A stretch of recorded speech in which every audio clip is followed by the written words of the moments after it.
creativity is important, but the enjoyment's what it's all about. That is the nature of the beast of any community that's over 100 years old. Live the life that you want to live and not the life that you were given.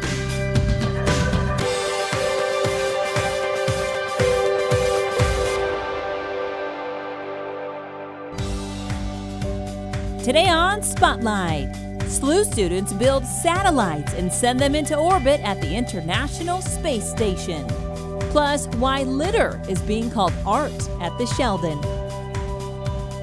And then The Hill is made famous in a new book. Meet the author. But first, he's a St. Louis gem. We're talking about the Hat Man. It's Sunday and you're watching Spotlight.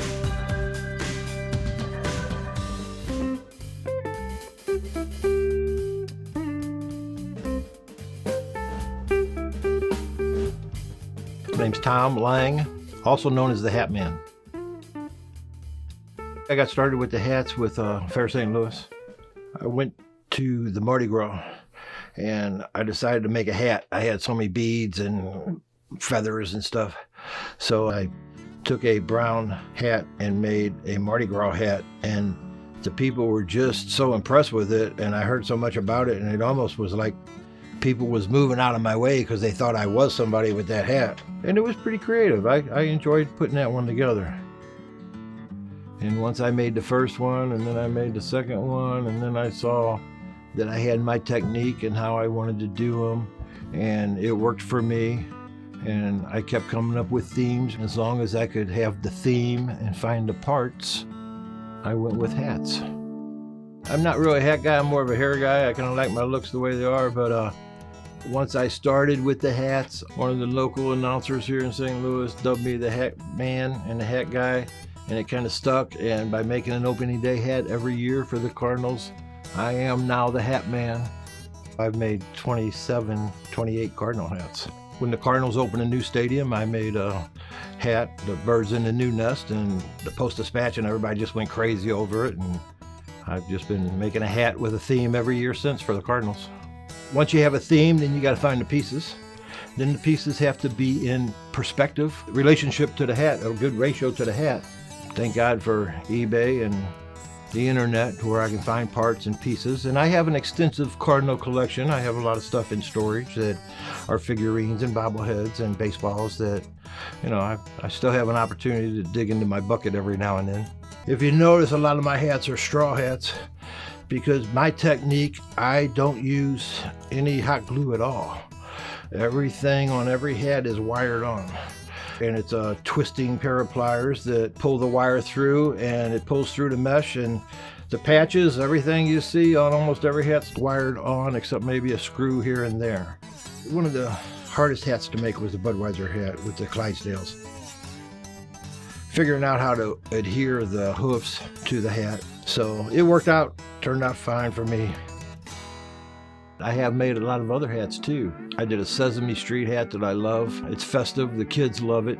I don't get to wear it much because there's not a lot of Sesame Street activity happening, you know, but it's an exciting hat.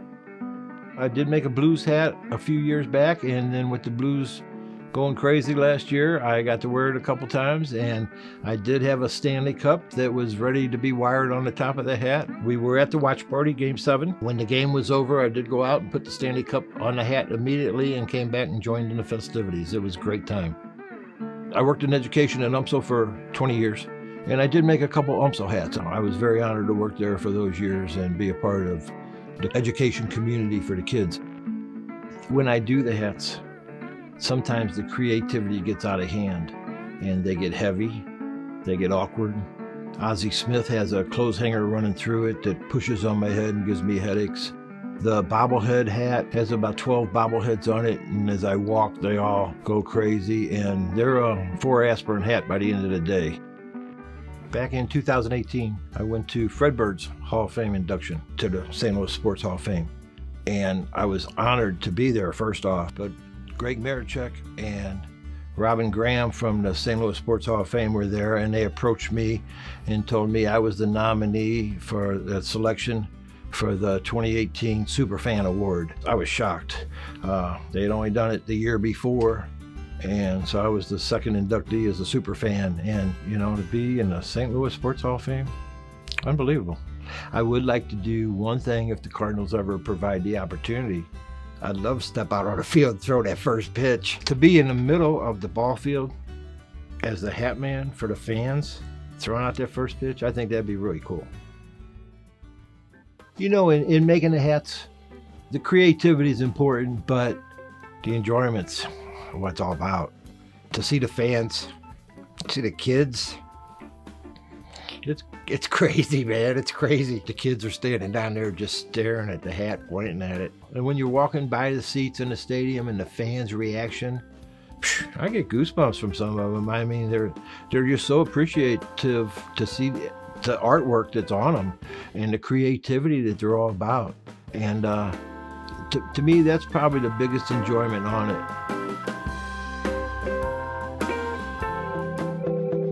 Follow HEC Media on Facebook, Twitter, and Instagram. Every space mission, no matter how big or small, advances space exploration. Launched from the International Space Station in February 2020. This is Argus 2. It may not be a large spacecraft, but it has a large-scale objective. It's a 4-inch by 8-inch CubeSat, a small satellite. It weighs 6 pounds. Ground Zero is the Space Systems Research Laboratory led by Michael Swartout, Associate Professor of Aerospace and Mechanical Engineering. Argus 2 was part of the second activity where we got sponsored by NASA. So we build the satellite, and if we build the satellite and it works and it does what it says it's going to do, then they will fly it. Argus 2 carried a commercial SD memory card to test the effects of space radiation on data storage. The importance of SD card research is for a greater mission, SLU's next space project. The next mission, which is called DORI, Distributed Observation, Reaction, and Response Experiment, is first of all going to be about 4 years of our lives. And probably when it's all done, we're probably going to end up having spent $600,000 on this mission. DORI is the constellation of spacecraft and ground systems autonomously working together. It's about the creation of artificial intelligence for space exploration. Autonomous software has to discover something that it was not expecting. And when there's something new happens, they be able to recognize that it's new and it's interesting and to stop what they're doing and go do that. The launch of Argus 2 had drawn excitement, but in the weeks that followed, excitement turned into disappointment. They lost contact. Check in about once a month to try to, maybe something turned on or the antenna is deployed.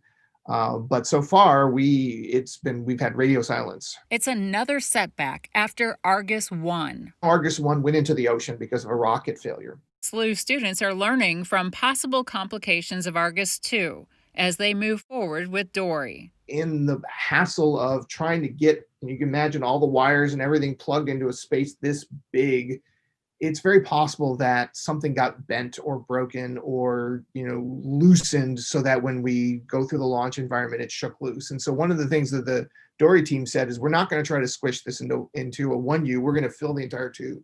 It'll be larger with a new configuration of parts.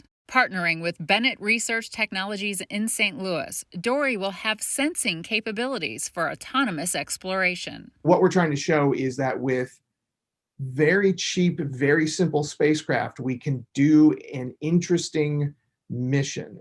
Identifying natural events from space is an example. It would be designed to detect anything at all that may be out of the ordinary. The actual success of DORI is it will be listening for radio signals. We will be building a radio map of the world. And what we're going to do is one day it's going to fly over St. Louis and we're going to blast it with our own, we have an antenna on the roof. We're going to blast it with our own radio signal that it's never seen before. And it's supposed to say, oh, wow, that's interesting. That's new. I never expected that. I'm going to take data on that and I'm going to tell my friends, who are then going to turn around and start listening at that frequency in that direction to see if they can figure out what that is. That's the appeal of DORI, moving forward in a competition funded by the Department of the Air Force. Winners will be awarded the full $600,000 in August. The SLU team is still trying to solve the lost in space SD card problem. If this SD card solution doesn't work, then our $600,000 mission is probably more like a $2 million mission because of how expensive it will be to fly more space-rated, space-ready electronics. No matter what happens, he says the one Dory spacecraft being built now will fly. As far as the rest, either the Air Force is going to fund us to build ideally 4 more, or we will figure out a different way to get funding and projects for students to work on.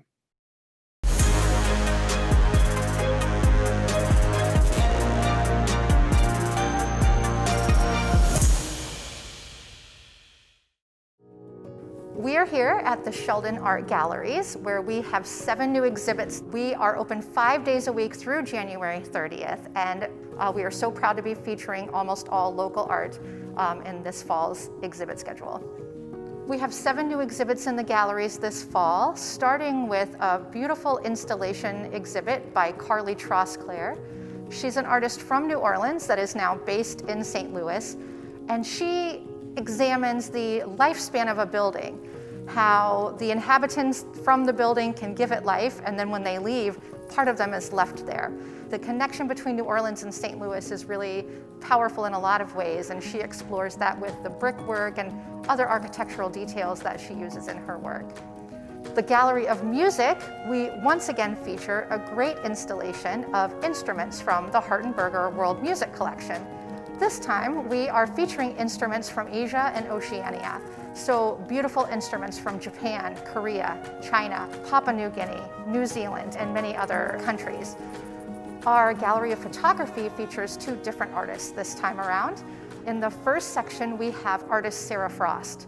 Her exhibit includes both sketches and low wall reliefs. So during this COVID pandemic that she created the work in, the sketches were kind of a meditative process for her, while the actual reliefs that are on the wall were cast from leaves, sticks, tree stumps, sidewalk cracks, other things that she found in exploring walks with her family, something that a lot of us did more of while we were quarantined these last several months.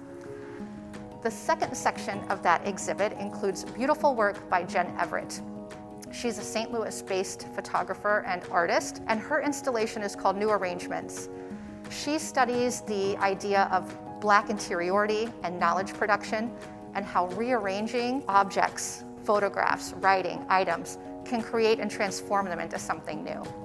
Our architecture gallery features work by Joshua Newth. It's a really powerful exhibit that examines humankind's impact on the environment. He takes the idea of litter, all of the consumer goods that we use and purchase every day, and that impact on the environment. So when you come through this exhibit, you'll see actual litter that has been transformed into art, but also teaches us about how we infect the environment by creating this type of litter. The Children's Gallery includes photographs by the Malema Youth Choir from Mozambique, Africa. A group of missionaries from the Gathering Church here in St. Louis took these cameras with them to Mozambique on their mission trip and gave them to the students and the choir members there, all about 14 and 15 years old, and allowed them to use these cameras to capture their everyday lives, their culture, and the beauty of their surroundings. And all of them are actually available for sale, and the proceeds will benefit both the Sheldon and the Youth Choir. Finally, in our lower level Kranzberg Art Gallery, we have drawings and sketches by 3 different St. Louis-based artists, Frederick Stivers, Sandra Marchua, and Kit Keith. Though they all use sketches and drawings as their medium, they're all wildly different. And so it really is a beautiful exhibit that shows the breadth and depth of that style of art. Our fall exhibits continue through January 30th. We are open 5 days a week to the public. No reservations are required. You can find all of our health and safety precautions and our hours and more about the exhibits at thesheldon.org. HEC Media, supporting and promoting the arts. Check out our features and shows on theater, dance, music, the visual arts, and more. Find this and all our award-winning content at hecmedia.org. Of all the neighborhoods in St. Louis, there is one that stands above all others in both fame and height. It's the 50 quirky square blocks of Italian tradition and pride, known as the Hill. In the early 1900s, they actually had everything that they needed here. So it was not uncommon for people to never have gotten off of the hill in the early years. 5 generations of Italian Americans have made their home here. But thanks to the draw of its popular restaurants and markets, the Hill is one of the most visited neighborhoods in St. Louis. And it wasn't cool to be Italian until The Godfather came along, right? And then for all the wrong reasons. Yeah, for all the wrong reasons, exactly. But the Hill is popular for all the right reasons. And now its rich history has been documented by Lynn Marie Alexander, who was born and raised on the Hill. Her big new book about St. Louis's Little Italy looks both backward and forward to a place where faith, family, and even fame are all part of the traditions that endure and evolve. It looks like this is ever-changing, but in reality, this is a slow process that's been going on since the beginning of the Hill. But why is the Hill called the Hill? Well, if you've ever started on Manchester and tried to make your way to Sublet Park, you would know very, very well why it's called the Hill. I can't tell you, even as little kids, you'd get to a point where you'd be riding your bicycle up the street and suddenly, you'd have to get off and walk up the rest of the way. So it is indeed on a hill. I guess we would be remiss if we didn't talk a little bit about Elizabeth Avenue, one particular block of Elizabeth Avenue that produced some rather remarkable sports figures whose names people still know today. Talk about that, because even the street name itself has been augmented to reflect that. Yes. So Elizabeth Avenue has been renamed the Hall of Fame Place, and it's two of its most notable former residents were Yogi Berra and Joe Garagiola, and they lived across the street from each other. So Yogi won 10 World Series rings as a player and manager, and Joe Garagiola went on to become a game show host. He was also a Cardinal. You have to give him that first. He was a baseball Cardinal, and then he went on to become a game show host, and he also was on a guest host for the Johnny Carson show. And, of course, another famous sports name from that same street didn't play sports, notably, but certainly made sports more interesting, was Jack Buck.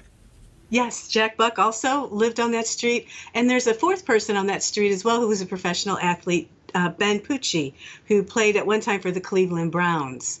One of the neat things about the book is you have a lot of personal stories in there, which made me wonder if you're concerned that there's some institutional memory that's going to be lost over the next few years as a lot of these people pass away. The stories in your book notwithstanding, of course, that a lot of these stories will be lost to time. I think people are reluctant to talk about their personal histories very much. I mean, I've asked dozens of people if they would just sit down with me and record, and I could record them. And they're very shy to do so. And so I think that's a little bit of a concern.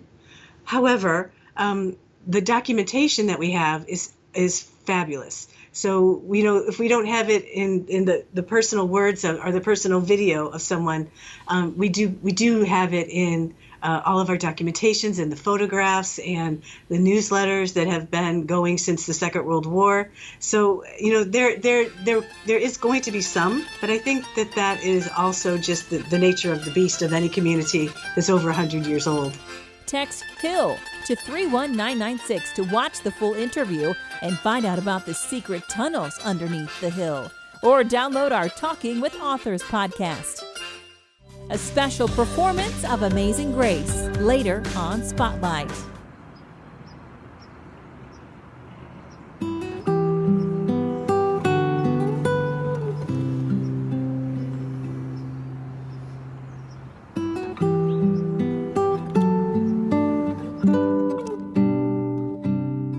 Figuring out, how to live without that is a daily challenge. Laura Owens faced the unimaginable. For 8.5 years, her son Cole battled a rare form of cancer. Grief can be very isolating. It can make you feel like you're crazy, or like you don't fit in this world anymore. Diagnosed in 2006, Cole was cancer-free after a year of treatment, and he went back to being a kid. But cancer returned just before his 10th birthday, and Cole faced 5 years of aggressive treatments and surgeries. In 2014, when it became clear he wouldn't survive the disease, Cole experienced some lifelong dreams, like meeting Jimmy Fallon and going to Florida theme parks. You know, Cole had fought really hard to live, and so that's what we focused on doing, was giving him as many experiences. And truly, in his 14 years, he experienced more than some people do in their 70 years. And so I'm really proud of the life he was able to live despite all of what he went through. When her son died, Laura felt lost. I was in a place in my life where I was really struggling, and I didn't know for sure if I could find a way to figure out how to live again. The family was helped in Cole's final days by BJC's Wings Pediatric Hospice program. In her grief, Laura found solace during their mother's retreat called Weavings. It was really transformative for me. I got to see a lot of other women in all different stages of their grief, women who had lost their children 15 years ago, and women who had lost their children 18 months ago.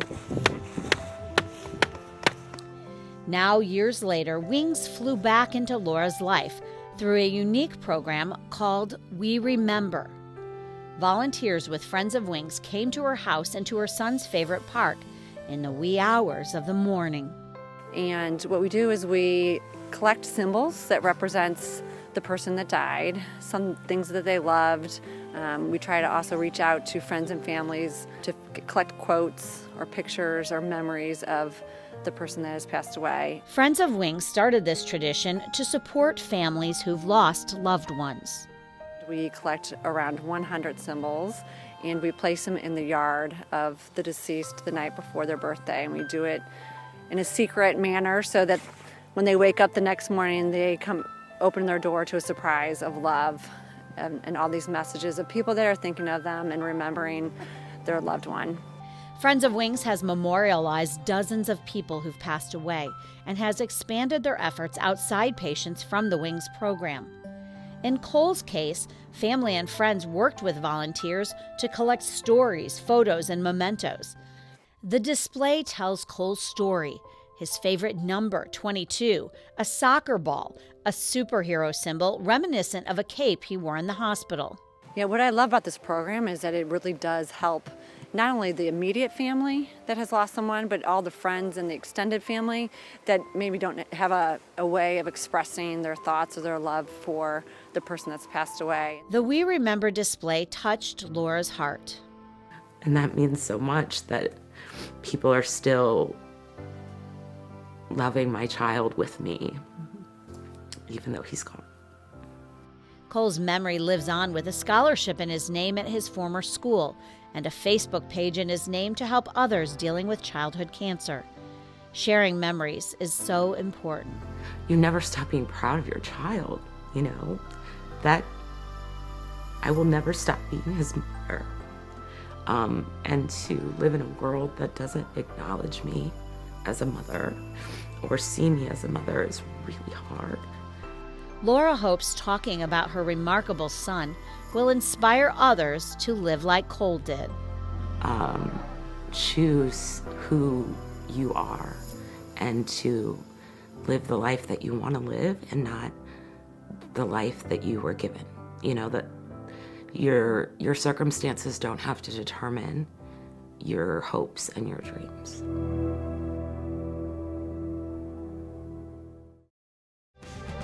In partnership with the St. Louis Symphony Orchestra, here's Songs of America.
was blind, but now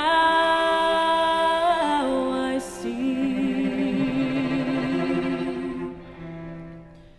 Through many dangers, toils and snares, I have already come. 'Tis grace hath brought me safe thus far, and grace will lead me home.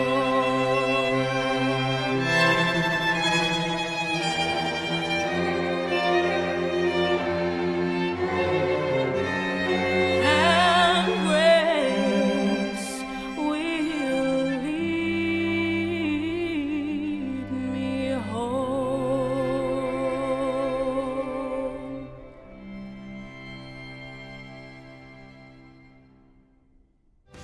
Visit slso.org to see more from the St. Louis Symphony Orchestra.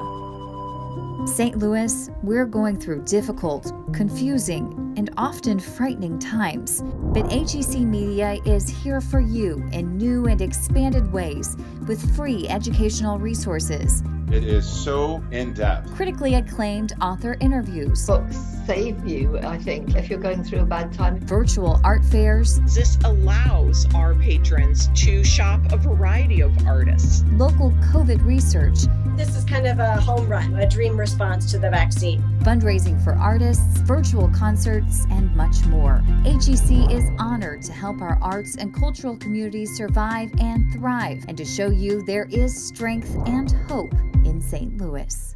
Next week, give the gift of a meal by taking a picture of your lunch. Plus, go behind the scenes of a therapist's world where her patients are looking for answers. Thanks for watching Spotlight. Join us next Sunday at 9:30 a.m. on KPLR 11.